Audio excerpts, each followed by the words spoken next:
Imagine losing the right to claim, I don't know, $20 million just because you sent an email at 11:00 p.m. on a Tuesday instead of 11:00 p.m. on a Monday. Yeah, that's a tough pill to swallow. Right. Right. Like, you didn't miscalculate the concrete mixture. You didn't, mismanage your labor force. You just hit send on a digital notification at the wrong hour. Exactly. And boom, a contractual trapdoor swings open and swallows an entire year's worth of profit. And, in the world of international mega projects, we're talking high-speed rail networks, massive hydroelectric dams, multi-billion-dollar airports. That is not some hypothetical law school nightmare. No, it's really not. It is an active, heavily enforced reality governed by the exact contract we are tearing apart today. It's brutal. And that is the core mission of our deep dive today for you, the listener. We are unpacking what might be the most pressurized, complex, and probably frequently misunderstood role in the entire global construction industry. Oh, without a doubt. We're looking at the engineer, specifically the engineer under the 2017 FIDI contracts. Right. Now, before we go any further, I know we have listeners from all different backgrounds. Some of you might be managing these projects right now, while others might be, I don't know, investors, lawyers, or just fiercely curious about how the world actually gets built. Yeah, it's a mix. So let's ground this a bit. What exactly is FI? Like, why are we focusing on it so heavily? So FIDIC is an acronym. It stands for the Fédération Internationale des Ingénieurs Conseils. Okay, my French is terrible, but that means... It's French for the International Federation of Consulting Engineers. It was founded way back in 1913. Wow, over a century ago. Yeah, and over the last century, it has really evolved into the absolute gold standard for international construction. I mean, if an international development bank is funding a power plant in sub-Saharan Africa, or maybe a consortium is building a massive bridge in Southeast Asia. They're probably using FIDI. Exactly. There is a very high probability they are using a FIDI contract as the foundation of their agreement. It's essentially the universal language of mega projects. And within that universal language, there are different books, right? Like, they use a color coding system. Yes, they do. Today, we are specifically focusing on the Red Book and the Yellow Book. So, for the uninitiated, the Red Book is typically used for projects where the employer, the person paying for the project, provides the design and the contractor just builds it. That's right. The classic build-only scenario. And the Yellow Book is for projects where the contractor is responsible for both designing and building the asset. A really vital distinction, yeah. And just to round out the picture for everyone, there's also the Silver Book. Oh, right. That one is used for EPC or turnkey projects where the contractor takes on almost all the risk. But we actually aren't focusing on the Silver Book today. Why not? Well, for one very specific reason. The Silver Book doesn't actually use an engineer. Wait, really? Yeah, it uses an employer's representative instead, which is a fundamentally different legal and administrative role. Oh, okay. So red and yellow it is. And I should mention, the insights we are bringing you today are extracted directly from this highly detailed expert webinar. A fantastic webinar. Yeah, it was hosted by Jeremy Glover, Claire King, and Beth McManus from the construction law firm Fenwick Elliott. They conducted this incredible, line-by-line comparison between the old 1999 FIDIC forms and the comprehensive 2017 updates. They really dug into the weeds. But here's the central tension we really need to explore. Industry insiders famously described the 2017 contract as being twice as heavy and twice as long as the 1999 version. It is an absolute behemoth. I mean, the administrative burden it places on the parties is just staggering compared to the older forms. Twice as much paperwork. At least. And standing right in the crosshairs of all that added weight is the engineer. The 2017 update forces them to balance intense, proactive project management, strict new scheduling tools, and this entirely new requirement to act neutrally when disputes arise. So before we can even begin to understand what the engineer actually does on a muddy job site, we need to understand who they are. Which is surprisingly complicated. Right. Let's look at the highly specific criteria for this role, because it almost feels like an identity crisis engineered by lawyers. Well, the drafting committee was incredibly deliberate here. Under the 2017 forms, the definition of who can be the engineer is rigid. I mean, the engineer can be a natural person. Meaning a specific living, breathing human being. Exactly. Or they can be a legal entity, like a multinational engineering consultancy or a partnership. Okay, that makes sense. However, if the employer appoints a massive corporation to be the engineer, that corporation must formally appoint a natural person to act on its behalf, You cannot have a faceless corporate monolith issuing decisions. Which makes practical sense, right? Like when a foundation is cracking at 3:00 a.m., you can't call a corporate logo. No, you definitely can't. You need a name, a direct phone number. You need a human being who has to look you in the eye and make a call. Precisely. Yeah. But the contract goes further than that. It explicitly mandates that this person must be a professional engineer Okay. with suitable qualifications, experience, and competence to act in relation to the specific contract. Plus, they must be fluent in the ruling language of the project. So they can't just be anybody. No, that requirement for specific suitable qualifications is the bedrock of the entire system. Let me challenge that for a second, though. Put yourself in the shoes of a developer. You're building a billion-dollar infrastructure project. Okay. The margins are razor thin. Can't an employer just hire like a highly organized, seasoned project manager, someone who maybe doesn't have an advanced engineering degree, but who really knows how to run a spreadsheet and keep people on task? It's tempting, sure. Right. I mean, project management is just resource allocation, isn't it? Why pay the massive premium for a licensed professional engineer just to do administrative work? Well, the danger of treating the role as mere administration cannot be overstated. Failing to appoint someone with the suitable engineering qualifications required by the FDI contract is technically a breach of contract by the employer. Wait, a full-blown breach of contract just for hiring a different type of manager? Yes, absolutely. Because the engineer under FIDIC is not just, moving sticky notes across a Kanban board or making sure the Tuesday progress meeting finishes by noon. Right. They are mandated to evaluate deeply complex, substantive technical issues. Consider a scenario. Let's say a contractor is excavating a tunnel for a new subway line. Okay, I'm picturing it.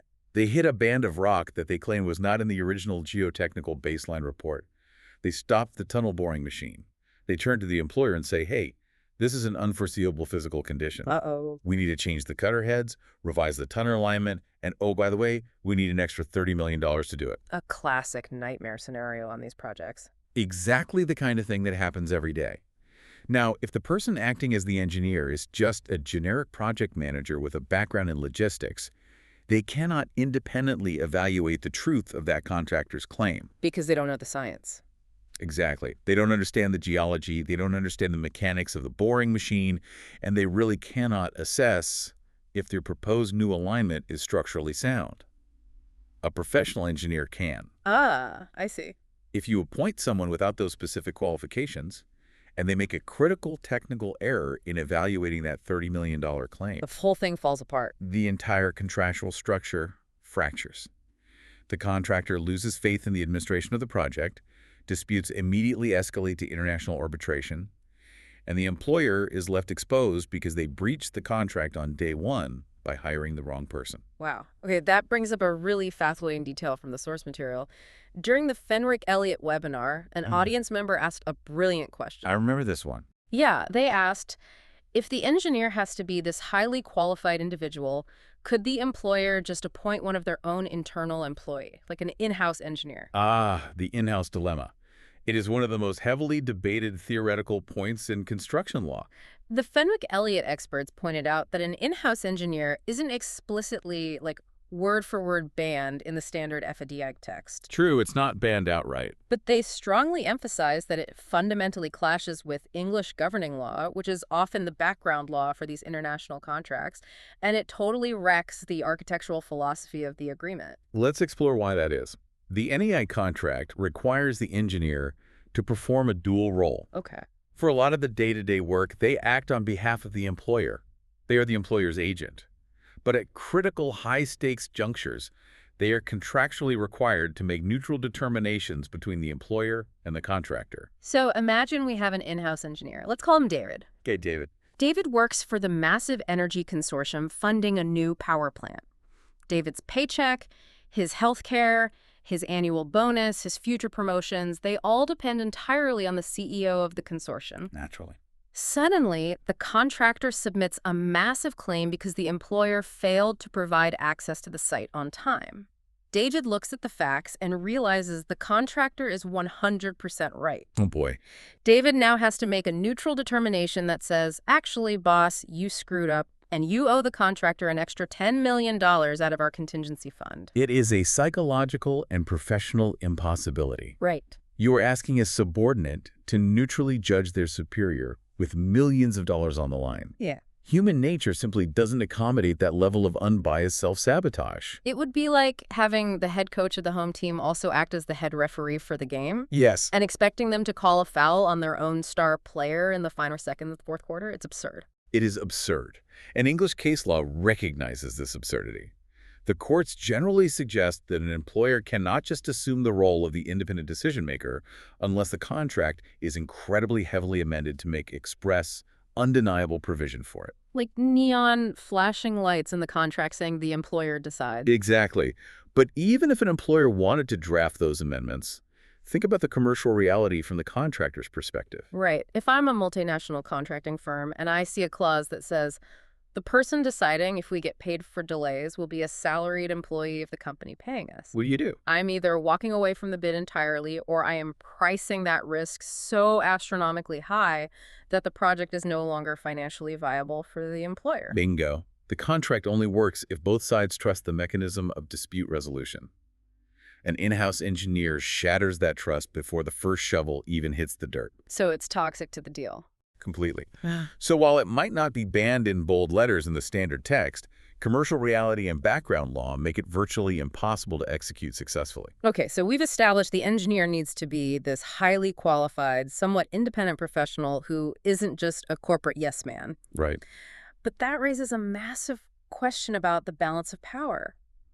If they aren't an employee, but they are hired by the employer, whose side are they actually on? Like, how much authority do they really wield over the daily chaos of the site? This is where we get into the core tension of the role. Clause 3.2 sets out their high-level duties and authority. The baseline rule is that the engineer acts as a skilled professional, and crucially, they are deemed to act for the employer. Hold on, they act for the employer, but we just spent the last 10 minutes talking about why they can't be an employee because they need to be independent. This is the dual-hat nature of the job. For the vast majority of the project's lifespan, inspecting materials, managing the schedule, issuing routine instructions, coordinating with local authorities, the engineer is the employer's authorized agent. They are protecting the employer's investment. Exactly. But there's a massive structural exception built into the 2017 form. When the engineer is called upon to make formal determinations under Clause 3.7, which is the mechanism for resolving claims and disputes, they must suddenly take off the employer's hat, put on a different hat, and act neutrally. Let's dig into that word. Our source material highlighted a very specific, very deliberate semantic choice by the FIDI drafting committee. Oh, this is fascinating. They explicitly used the word neutrally. They did not say the engineer must act impartially. They did not say they must act independently. They chose neutral.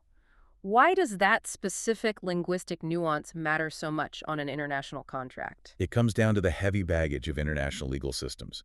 The architects of FIDI know that these contracts are deployed across diverse legal landscapes. Everywhere from the UK to Asia. Right. From common law jurisdictions like the UK, Australia, and parts of the US, to civil law jurisdictions throughout France, Germany, the Middle East, and much of Asia. Historically, in certain civil law systems, words like impartial or independent trigger very specific, very strict statutory requirements. What kind of requirements? Give me an example of how that plays out in a courtroom. Okay, if a FIDIC contract used the word impartial, a judge in a civil law jurisdiction might look at that and say, the contract requires impartiality. Under our national law, anyone required to act impartially in a dispute is legally classified as an arbitrator. Oh, wow. And being an arbitrator changes the game entirely. Completely. Because if the engineer is suddenly legally classified as an arbitrator, they are bound by complex statutory rules regarding procedural fairness, the admissibility of evidence, and the right to formal hearings. That sounds slow. It turns a rapid, on-site decision-making process into a slow, localized judicial proceeding. The engineer isn't a judge. They are a technical expert trying to keep a project moving. Right. By choosing the word neutrally, FIDA deliberately sidesteps those historical legal traps. It signals a state of unbiased, professional judgment without triggering the burdensome statutory frameworks of formal arbitration. That is linguistic engineering at its finest. Just dodging legal landmines with a single word. It really is. But there is a quirky, almost paradoxical application of this neutrality rule that the Fenwick-Elliott experts pointed out. It has to do with how the engineer handles routine payments versus disputed payments. Yes, the certification paradox. All right, so every month the contractor submits an application for payment. The engineer looks at the progress on site and issues an interim payment certificate. When they are just doing that routine mathematical certification, the contract does not explicitly require them to act neutrally. No, they're just doing their job as the employer's agent. But if the contractor looks at that certificate and says, wait, you shortchanged us $1 million for the steelwork, and a dispute arises, the engineer then has to make a formal determination about that very certificate. And suddenly, the neutrality requirement kicks in. Yeah, it requires immense professional discipline and, frankly, ego management. Oh, massive ego management.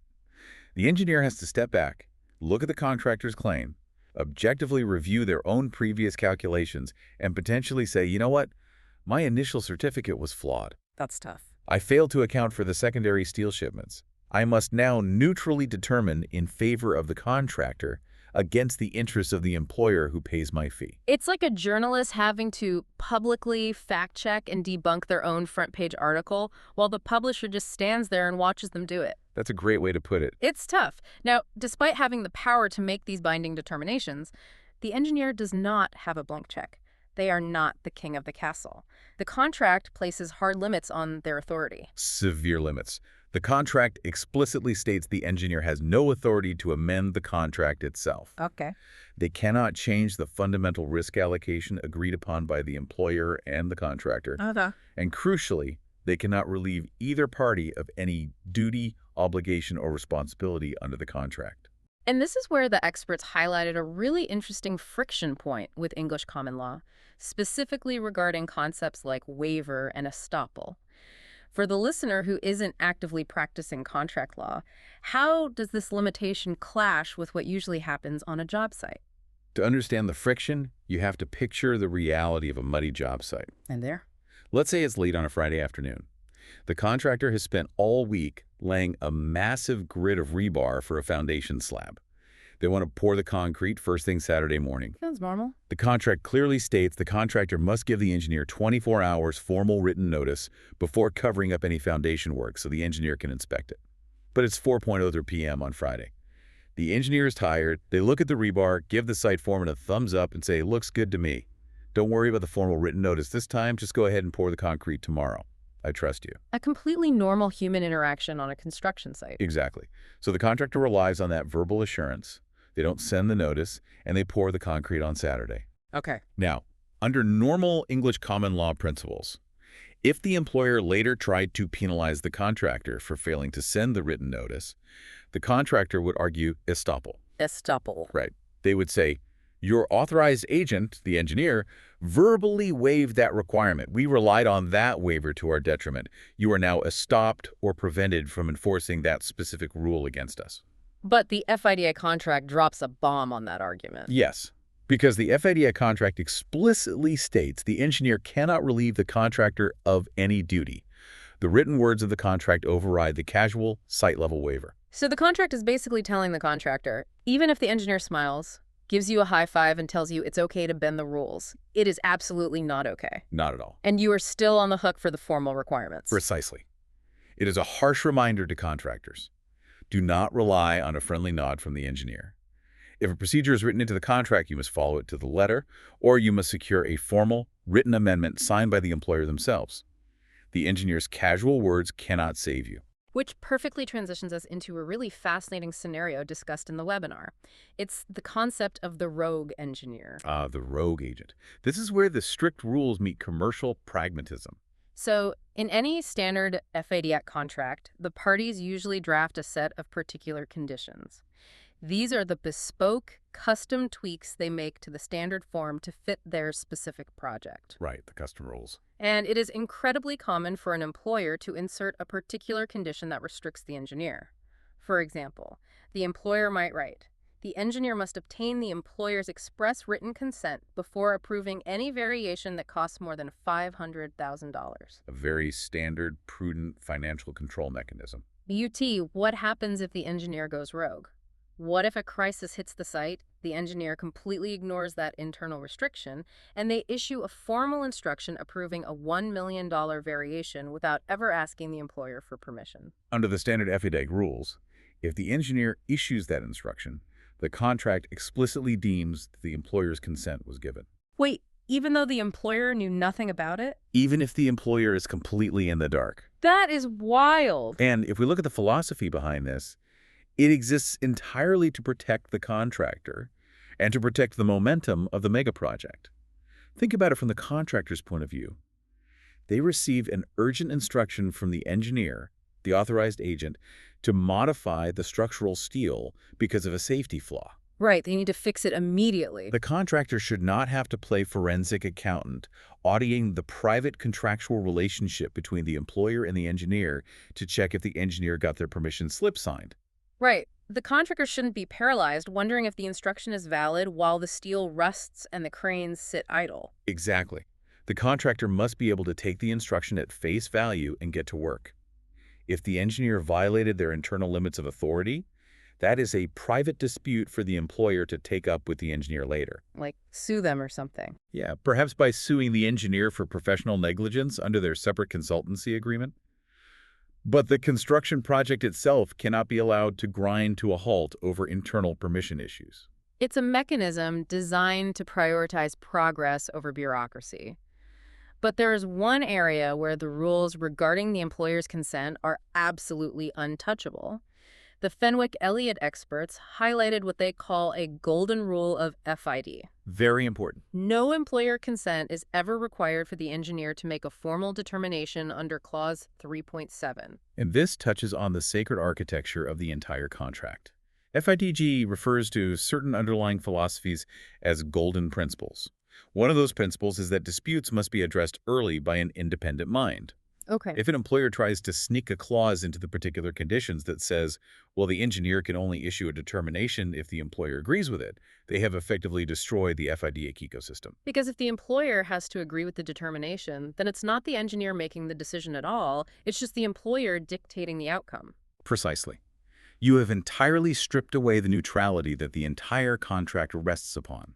If you remove the engineer's unfettered ability to make a neutral call in a dispute, you are guaranteeing that every single disagreement on the site, no matter how small, will bypass the site-level resolution. It just goes straight to court. It escalates straight to a hostile, multi-year, multi-million-dollar international arbitration.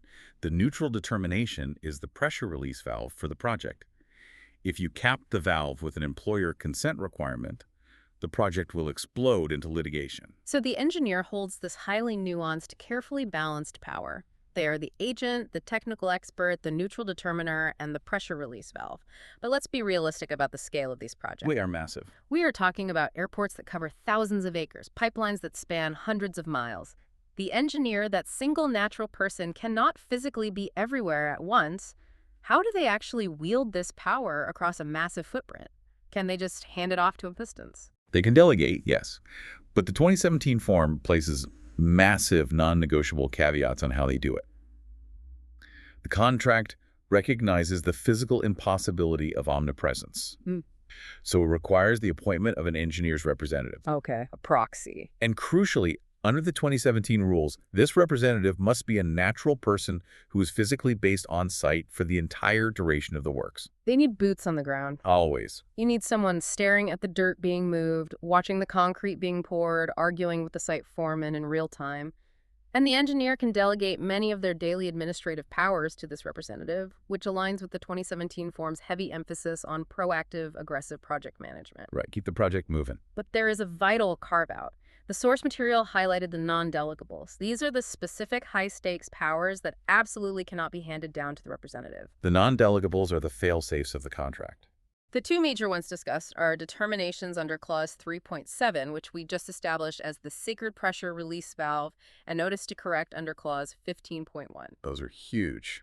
Now, to use an analogy, delegating these powers would be like a hospital's chief of medicine letting a junior intake nurse manage the daily staffing schedule and order basic supplies, but strictly forbidding that nurse from authorizing an organ transplant or pulling the plug on life support. Those actions require the senior professional. That is a highly accurate way to frame it, especially regarding Clause 15.1, the notice to correct. To the uninitiated, a notice to correct might sound like a routine administrative memo, like a politely worded email saying, hey, your brickwork on the north elevation is a little sloppy, please tidy it up. Right, it sounds like a mild reprimand. But in the contractual ecosystem, it is a formal shot across the bow. A notice to correct is the mandatory first procedural step on the road toward terminating the contractor for default. It is the beginning of the end. Exactly. Termination is the absolute worst-case scenario on any mega project. It means the site shuts down, the workers are sent home, the supply chains freeze, massive financial guarantees are called in, and years of brutal litigation instantly begin. Total disaster. Because the consequences are so catastrophic, FIDIC ensures that only the head engineer, the highly qualified professional vetted and appointed at the very start of the project, can initiate that sequence. You cannot risk a scenario where a frustrated junior site representative gets into a shouting match with a subcontractor on a Tuesday afternoon, Oh, man. loses their temper, and impulsively issues a notice to correct, accidentally triggering a chain reaction that terminates a billion-dollar contract. Sorry, boss. I got mad at the scaffolding crew and accidentally initiated the financial collapse of the project. Yeah, you definitely want the person with the decades of experience making that call. Without a doubt. Okay, so we understand the identity of the engineer, the nuance of their authority, and what they hold close to their chest. Let's bridge the gap between theory and reality. Let's look at how they actually control the chaos of time and money on a daily basis. This is the day-to-day battle. Exactly. The Fenwick Elliott experts spent a lot of time analyzing what I want to call the Enhanced Project Manager Toolkit under the 2017 form. If you want to understand the philosophical shift from the 1999 form to the 2017 form, you have to look at this toolkit. The entire architecture of the 2017 update is built around early aggressive intervention. It is designed to force the parties to confront issues the moment they arise, rather than letting them fester. It's designed to kill the construction industry's favorite pastime, kicking the can down the road. Historically, contractors and employers would just let disputes accumulate. The contractor would keep building, keeping a secret ledger of all the extra work they thought they were doing, and then at the very end of the project, they would drop a massive, incomprehensible global claim on the employer's desk, demanding an extra $50 million for 1,000 different tiny issues. FIDI's 2017 actively tries to destroy that culture, and they gave the engineers some very sharp, very unforgiving tools to do it. Let's break down those tools. Tool number 1 is the power to issue instructions, and specifically a mechanism I'll call the backdoor variation trap. This is a tricky one. So picture the scene. The engineer is walking the site. They see that a massive retaining wall is conflicting with a newly laid utility trench. The engineer points at the wall and verbally instructs the contractor's foreman, shift that wall 2 meters to the east. Happens all the time. Now, the engineer might think this is just a minor coordination instruction, but the contractor looks at it and thinks, wait, shifting that wall means redesigning the foundation, bringing in more steel, and adding 3 days of labor. This isn't just an instruction. This is a variation, which means the employer has to pay us more money. Under the old ways of working, the contractor might just silently do the work, shift the wall, and then spring a surprise invoice on the employer 3 months later. But under the 2017 rules, the trap is set. If the contractor believes an instruction is actually a variation, they cannot just silently do the work. Right. They are contractually required to notify the engineer immediately and crucially before commencing the work, stating clearly that they consider the instruction to be a variation that requires extra time or money. And here is the brilliant, brutal mechanism that forces the issue. Once the contractor raises their hand and submits that notice, a countdown clock instantly starts. Tick-tock. The engineer has exactly 7 days to respond. They can confirm the instruction, revoke it, or modify it. But if the engineer gets busy, forgets about the email, and those 7 days pass in silence, What happens? the instruction is deemed revoked. It legally vanishes into thin air. The contractor is not obligated to move the wall. It forces absolute transparency and immediate confrontation. I love the psychology of this. If you look at why this was implemented, it protects both sides from their own worst habits. It really does. It protects the employer from waking up one day and realizing They've accidentally accrued millions of dollars in variation costs that their engineer haphazardly authorized without realizing it. And it protects the contractor from doing expensive, out-of-scope work that the employer might later refuse to pay for. It forces everyone to look at the price tag before they buy the item. It forces real-time commercial management.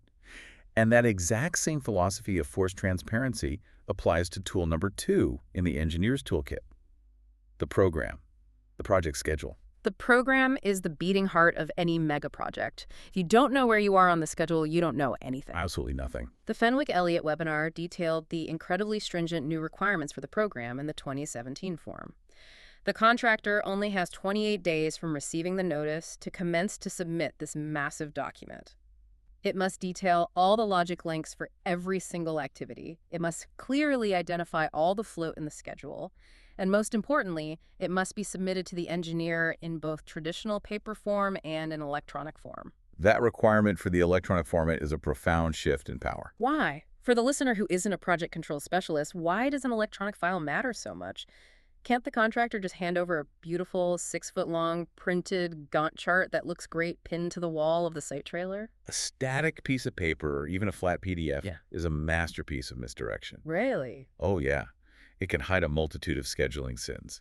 When a contractor prints a schedule, you just see colored bars on a timeline. But when the contract mandates the delivery of the native electronic file, usually from complex software like Primavera P6 or Microsoft Project, the engineer is handed the keys to the engine. They can look under the hood. What are they looking for under the hood? They are looking at the metadata and the hidden logic. They can verify the logic links. For example, the software will show if the contractor has properly linked the start of roofing installation to the completion of structural steel. Which obviously has to happen in order. Right. If those activities aren't linked electronically, the schedule is a fantasy. They can also see who owns the float, which is the built-in buffer time before an activity delays the whole project. And contractors love to play with the float. Right? Contractors love to hide float to make it look like they are constantly on the critical path, which makes it easier to claim delay damages later. So the electronic file prevents the contractor from playing shell games with the timeline. Exactly. And the contract places a strict duty on the engineer to review this electronic file thoroughly the moment it is submitted. If the logic links are broken, if the sequencing is physically impossible, or if the contractor hasn't allowed enough time for the engineer's own review periods, the engineer must issue a formal notice of objection. And if they don't... Because if the engineer sits on it and fails to object within the specified time frame, the contract strikes again with another deeming provision. There's that word again. Yeah. The flawed schedule is deemed to be the accepted program. Deemed. It's the phantom hand of the contract making decisions when humans stay silent. It creates a hard, undeniable baseline. When the inevitable monsoon hits 6 months later and the contractor submits a massive claim for an extension of time, neither side is arguing over a flawed, untested piece of paper. You just run the data. The engineer can take the weather data, plug it into the electronically verified, mutually accepted baseline program, and objectively calculate the true impact on the critical path.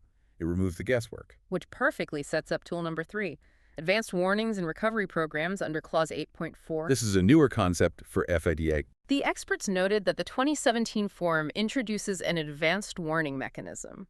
Anyone, the employer, the contractor, or the engineer, can raise their hand and say, hey, I see a major risk on the horizon. A global steel shortage is coming. Or there is a strike at the port. This triggers a mandate for the parties to sit down and collaboratively figure out how to mitigate the risk. It's a very modern collaborative approach. Sure. But the collaborative tone vanishes quickly when a project actually falls behind. That is when the engineer deploys the sharpest tool in the scheduling kit, the demand for a recovery program. Let's explain the mechanics of this. If the actual progress of the work falls significantly behind the accepted program, and this is the crucial caveat, there is no extension of time due to the contractor. Meaning the delay is entirely the contractor's own fault due to slow work or poor management. Right. If that happens, the engineer can demand action. They can formally instruct the contractor to submit a revised method statement, a recovery program, detailing exactly how the contractor plans to expedite the work and catch up to the original completion date. And this catch-up effort is not cheap. It usually involves running double shifts, authorizing massive amounts of overtime pay, bringing in extra cranes, and hiring more subcontractors. Who pays for that? Because the delay was the contractor's fault, The contractor must bear 100% of these acceleration costs. They must adopt these revised, expensive methods unless the engineer looks at the plan and formally rejects it. It's a phenomenal lever for the engineer to pull to force a failing contractor to get their act together. But the Fenwick-Elliott webinar raised a massive, flashing caution sign for any engineer thinking about using this tool. This is the terrifying part. They asked a hypothetical. What happens if the engineer makes a mistake? What if the engineer looks at the schedule, decides the contractor is at fault, and aggressively demands this costly recovery program? But it later turns out the engineer was wrong. Oh, it happened. What if the delay was actually caused by the employer failing to issue design drawings on time, and the contractor was legally entitled to an extension of time all along? If the engineer makes that miscalculation, the trap springs violently onto the employer. Let's break down the legal alchemy of what just happened.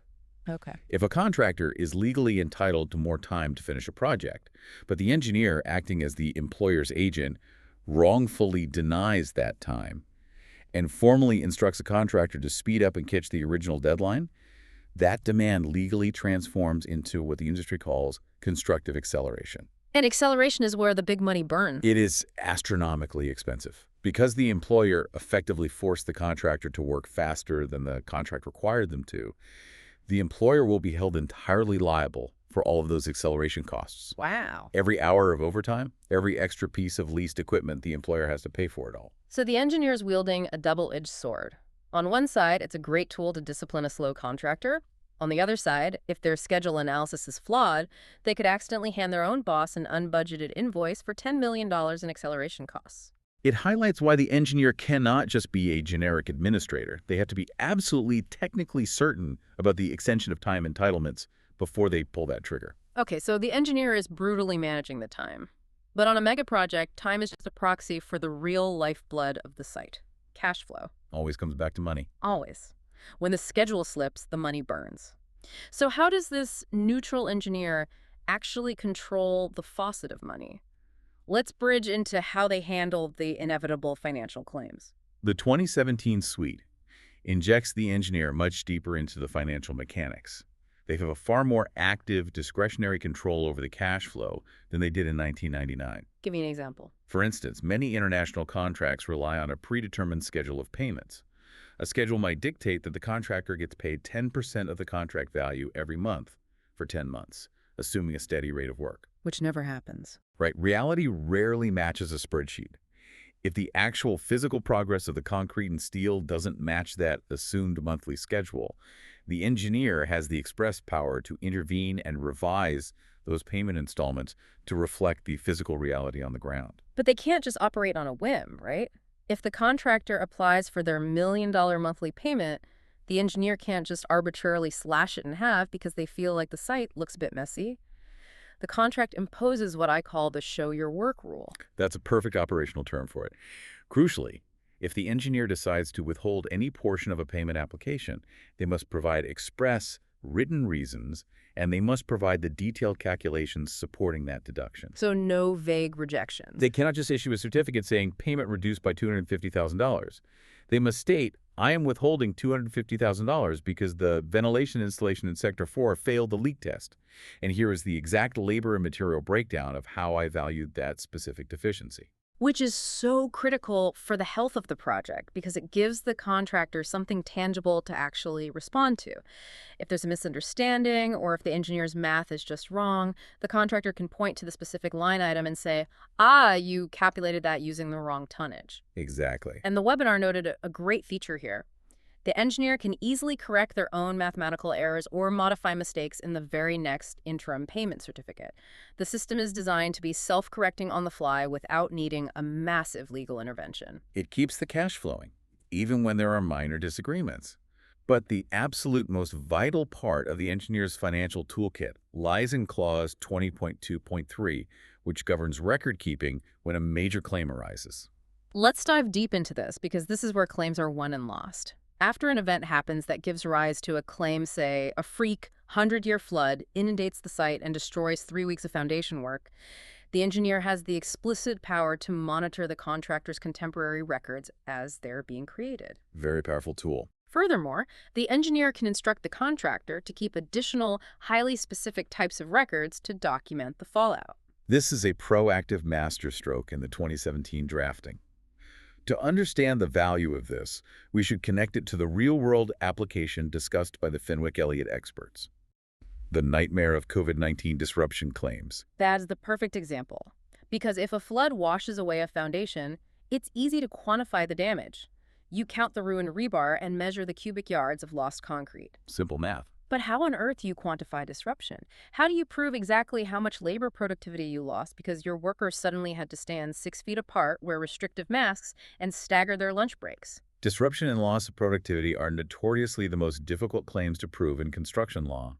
Contractors usually try to prove it retroactively, using a measured mile analysis, comparing an unimpacted week of work to an impacted week. But looking back is hard. If the data is sloppy, the claim falls apart. Under the 2017 clause, the engineer can step in the moment the health regulations are announced and say, okay, we all see a massive disruption claim coming. Instead of fighting about the data 2 years from now, let's agree right now on exactly what format of records you're going to keep. Smart. I want daily headcounts isolated by specific work zones. I want timesheets that track not just hours worked, but hours spent waiting for health screenings. I want idle equipment logs signed by the foreman every single day. By standardizing the format of the records on day one, you get the employer's tacit buy-in on the methodology of the claim. Precisely. You eliminate the procedural arguments. When that multi-million-dollar disruption claim eventually lands on the employer's desk a year later, the employer's lawyers cannot say, we reject this claim in its entirety because your record keeping is disorganized and unsubstantiated. It's because they agreed to it. The evidence is pristine, mutually agreed upon, and mathematically sound. Now, the contract is very careful to state a vital legal caveat. The engineer monitoring these records or instructing the contractor on how to keep them does not imply that the engineer accepts the underlying validity of the claim itself. It's like police detectives preserving a crime scene. By photographing the evidence and bagging the clues, the detective isn't declaring anyone guilty or innocent. They are simply ensuring the integrity of the evidence so that a fair trial can happen later. That is an excellent analogy. The engineer is securing the factual baseline. But that raises the ultimate question. What happens when the records are pristine, the math is clear, the claim is submitted, but the parties just fundamentally philosophically disagree on who is contractually responsible? And we have a dispute. The employer refuses to pay, the contractor refuses to back down, and the whole project threatens to stall.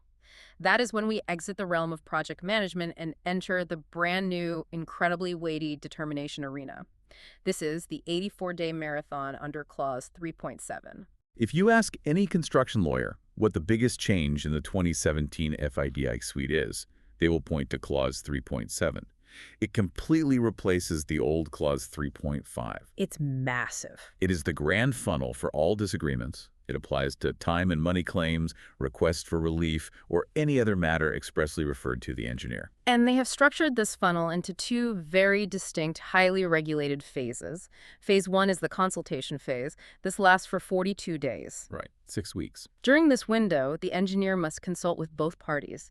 They can meet with them jointly in a room, or they can engage in shuttle diplomacy, meeting with them separately to try and forge an amicable agreement. If, by some miracle of negotiation, the employer and contractor agree, a formal notice of agreement is signed and the dispute dies there. But on mega projects, amicable agreements on massive claims are rare. Very rare. So if the 42-day consultation phase expires without an agreement, we seamlessly enter Phase 2, the determination phase. The engineer now has an additional 42 days to independently analyze the pristine records, apply the contract, and make a fair determination of the matter.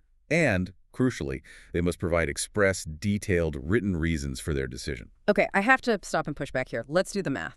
42 days for consultation plus 42 days for determination. That is 84 days. That is nearly 3 full months. Yes, it is. We have a potentially multi-million-dollar issue, maybe holding up critical path work, hanging in absolute limbo for a quarter of a year. If the entire philosophy of the 2017 update was to force early intervention and speed things up, doesn't mandating a 3-month waiting period just grind the project into the mud? It is the most common, visceral criticism of the 2017 update. It feels entirely counterintuitive to the goal of speed. And on its face, it is a massive extension of the timeline compared to the 1999 form, which only allowed 42 days total for the entire process. Exactly. So why deliberately slow it down? Why double the timeline? To understand why, you have to look at the psychology of dispute resolution, rather than just the math. FDIC realized that engineers, contractors, and developers are human beings with immense egos and intense financial Yeah, pressures. absolutely. When a $20 million claim is filed, the immediate reaction is defensive hostility. The 84-day period is a deliberately engineered ego-cooling chamber. An ego cooling chamber. I like that. The alternative to spending 84 days is so much worse. Yeah.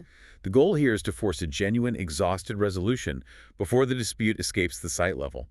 If the engineer rushes a determination in 14 days, one side will feel cheated, they will immediately reject it, and the dispute will instantly escalate to the Dispute Avoidance and Adjudication Board, the DAB, or eventually to international arbitration. Which takes forever. FIDIC's logic is this. Spending 84 grueling days in the middle of the project, forcing the parties to sit in a room, exchange data, confront the technical realities, and look, the engineer in the eye is ultimately cheaper, faster, and infinitely less destructive than engaging in a 2-year, $10 million legal battle in a sterile arbitration tribunal in London or Paris 3 years after the concrete has dried. Oh, I see the strategy. It's like a judge forcing a bitter couple into mandatory prolonged couples counseling before they are legally allowed to file the divorce papers. That's exactly it. The judge is locking them in a room for 3 months saying, I don't care how mad you are going to sit here and try to work this out because the alternative will bankrupt you both. That is exactly the psychological mechanism at play. It is a mandated cooling off and negotiation period. It forces the parties to exhaust every possible avenue of site-level resolution. Now, the drafters also acknowledge that even for 84 days of intense scrutiny, human beings make mistakes. Typos happen. So once the engineer finally issues that written determination, the contract builds in a failsafe. There is a strict 14-day window where either party can flag typographical errors, clerical mistakes, or math miscalculations. And if an error is flagged, the engineer has 7 days to issue a corrected determination. And a critical procedural detail highlighted by the webinar is that if the engineer does correct an error, the clock for all subsequent contractual time limits resets.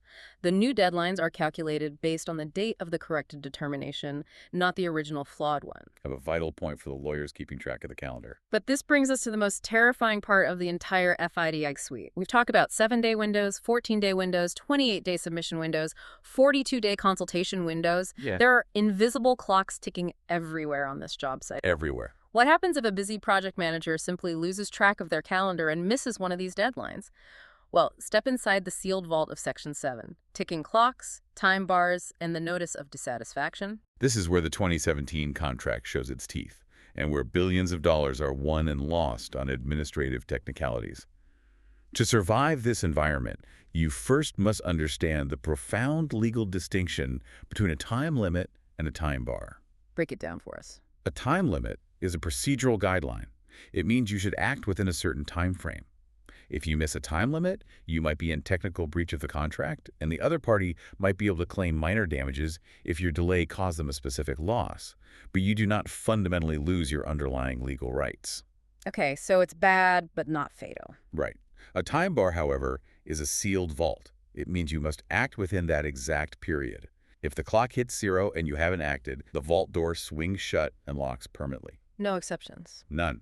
Doesn't matter how valid, how mathematically perfect, or how morally justified your claim is, if it's locked in the vault, you automatically and permanently lose your legal right to pursue it. The sealed vault. And in the 2017 suite, these vaults are often tied to those deeming provisions we keep mentioning, where the contract automatically dictates a legal outcome based entirely on your silence.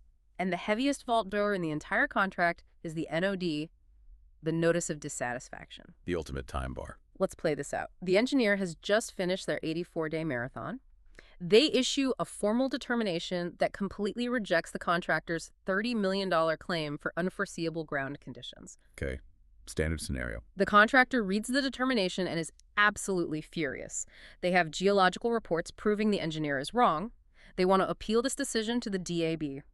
Under the rules, the contractor has exactly 28 days to issue a formal notice of dissatisfaction. And here's the fatal consequence. If the contractor misses that 28-day window, if the project director gets distracted by a safety incident, if they miscalculate the days on the calendar, if the person responsible for sending the notice goes on sick leave, the engineer's determination is deemed accepted finally and conclusively.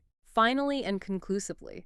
Those words carry so much weight. They mean the contractor loses the right to ever challenge that decision at the DAB or in an international arbitration tribunal. The engineer's decision, even if it is factually flawed or technically incorrect, is set in stone forever.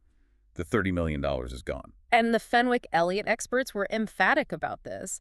The deadline cannot be casually waived. The engineer cannot take pity on the contractor and say, look, I know you guys were dealing with a crane collapse yesterday, so I'll accept your notice a day late. Let's just argue the merits of the claim. No, they can't do that. The contract actively removes that human flexibility. The vault door is automated, and this represents a monumental shift from the old way of doing things. Right? It is a complete paradigm shift. Under the older 1999 rules, an engineer's determination was valid and had to be complied with, but it didn't have this immediate, fatal finality. The contractor could express a vague dissatisfaction, keep working, and basically open the determination back up for review much, much later in the project lifecycle. They could stockpile all their grievances and litigate them at the end. Ah, I see. The 2017 form explicitly outlaws stockpiling. You speak now within 28 days, or you hold your peace forever. So if the listener takes one intensely practical, purely operational thing away from this entire deep dive, it is a terrifying administrative rule that Beth McManus brought up during the webinar. It dictates how you physically send that notice of dissatisfaction. I want to call this the email trap under Clause 1.3. This is the exact kind of contractual minutia that keeps construction lawyers awake at 3 a.m. Let's set the scene. Clause 1.3 dictates the formal rules for how notices are communicated between the parties. It explicitly states that if a contractual notice is sent by email, it is deemed to be received the day after transmission. Let the implications of that single sentence sink in. Okay, here is the nightmare scenario. You are the contractor. You have 28 days to send your notice of dissatisfaction to preserve your right to claim $30 million. It is day 28. Your legal team has been sweating over the wording of the notice all week. Naturally. It has to be perfect. Finally, at 11:00 p.m. on the night of day 28, the project director attaches the PDF to an email, hits send, and watches it leave the outbox. The project director sighs in relief, thinks, phew, we made the deadline with an hour to spare, and goes home to sleep. But under Clause 1.3... Under Clause 1.3, the contract ignores reality. It does not care that the email hit the engineer's server at 11:01 p.m. The contract formally deems that email to have been received on day 29. And on day 29, the vault door has already locked shut. The time bar is dropped. Your notice of dissatisfaction is legally invalid. The engineer's determination is finally and conclusively accepted. You just forfeited a $30 million claim, not because your geology was wrong, not because your engineering was flawed, but because you did not account for the deemed receipt rule of digital delivery. A $30 million loss over an email technicality. That is genuinely chilling. It is ruthless. Yeah. The expert advice from the webinar is clear, unforgiving, and universally applicable to anyone using the 2017 suite. How? If you are relying on email to deliver a contractual notice, you must send it at least the day before the actual deadline. Wow. You must treat day 27 as your absolute final deadline. Never, ever send a critical contractual notice on the final day via email. It is an unforced error of catastrophic proportions. Okay. Take a breath. So, we have an engineer who wields this incredible power. They can demand expensive recovery programs, they can withhold cash flow, and their determinations can become final and binding if an email is sent an hour too late. With a role this powerful, who watches the watchman? Very good question. If the engineer starts making completely irrational determinations, or becomes obviously biased toward the employer, what happens? Let's transition into our final area of exploration: independence, the limits of supervision, and the mechanics of firing the boss. This brings us back to the dispute resolution architecture. While the engineer's determination can become final if unchallenged, if a contractor does successfully navigate the email trap and issues a valid notice of dissatisfaction, the engineer's decision is ultimately reviewed by the DIB, the Dispute Avoidance and Adjudication Board. We've mentioned the DIB a few times. What exactly is it? Is it a single person? A panel? The DIB is typically a panel of 3 independent, highly experienced construction professionals, often a mix of engineers and lawyers, who are jointly appointed by the employer and the contractor at the very start of the project. Oh, early on. Yes. They visit the site regularly, they understand the project intimately, and they act as the immediate appellate body for the engineer's decisions. So they are the higher court on the job site. Exactly. And because DIB serves as the appellate court reviewing the engineer's work, the Fenwick-Elliott webinar emphasized a critical point of project governance. There must be absolute separation between the engineer and the DAB. There should be minimal to absolutely no close professional or contractual relationship between the individual acting as the engineer and the individual sitting on the DAB. Right. You don't want the engineer reviewing a claim, rejecting it, and then having that rejection appealed to a DAB panel where the lead adjudicator happens to be the engineer's former business partner or their weekend golfing buddy. It destroys the integrity of the appeal. Precisely. To prevent conflicts of interest and ensure true, unassailable independence, they need to operate in completely separate spheres of influence. The contractor must trust that the DAB will objectively overturn the engineer if the engineer gets it wrong. Now, setting disputes aside, what about the engineer's day-to-day oversight of the contractor? One of the questions asked during the webinar Q&A was incredibly blunt.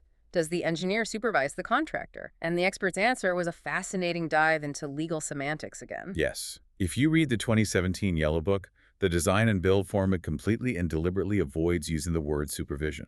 Why? To a layman, if an engineer is standing on a site watching a contractor pour concrete, they are supervising them. Why avoid the word?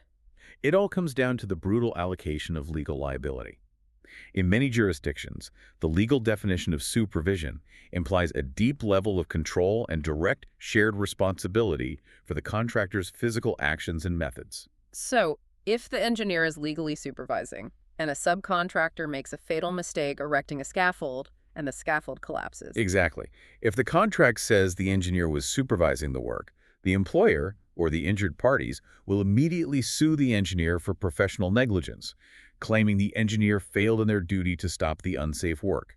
They become liable for the contractor's incompetence. That's a huge risk. To insulate the engineer from that massive transfer of liability, the FIDIC drafters banished the word supervision. Instead, the contract strictly uses the word review. Review. As in, I am observing this outcome to assess if it complies with the specifications. It is a subtle linguistic shift, but legally, it creates a massive firewall. The engineer reviews the contractor's quality management systems. They review the proposals for remedial works. They review the testing programs. But they don't supervise. Functionally, practically, standing in the mud on the site, this looks and feels very much like a supervisory role. They are checking the work and pointing out flaws. But the liability sits entirely differently. The contractor remains 100% responsible for their own methods and safety. Exactly. However, the experts gave a crucial warning about this review process. Remember those deeming provisions we discussed regarding the program? How could I forget? They apply here too.